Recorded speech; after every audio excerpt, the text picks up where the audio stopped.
Salutare tuturor, am descoperit cea mai tare cazare din Valea Doftani. Super tare. Parcare. Vilă nouă. Nouță. Frații mei. Și surorile mele, da. Ia uitați, oameni. Priveliște, frumos, aer curat. Aici un foișor, terasă frumos, jumătate acoperit, jumătate descoperit, cu grătărel, nu te bate vântul, nu te bate ploaia.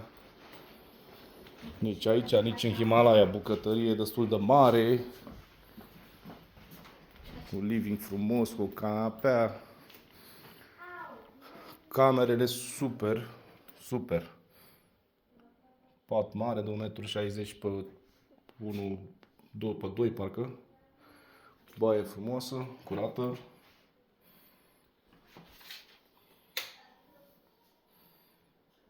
Super, super, super. Duș cu masaj, cu hidromasaj, cu... Super tare. Haideți să mergem și la etaj un pic.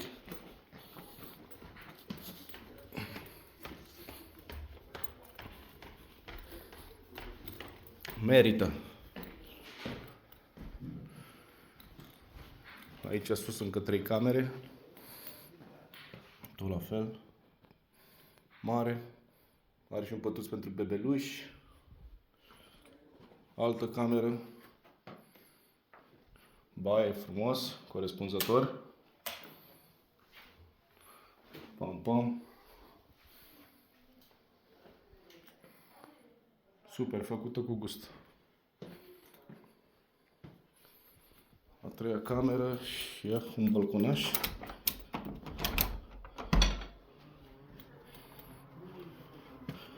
Altceva. Centrală frumos pe lemne. Gazdele super, super, super. Ne-a dat foc, cu toate că sunt 14 grade, a încălzit puțin, a dat drumul la centrală. Gata, mâncarea, micul dejun. Bună ziua!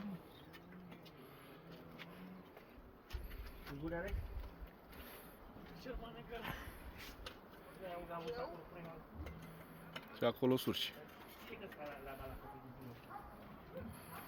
Super tare. Joy House. Veniți cu încredere. Super, super, super, super, super.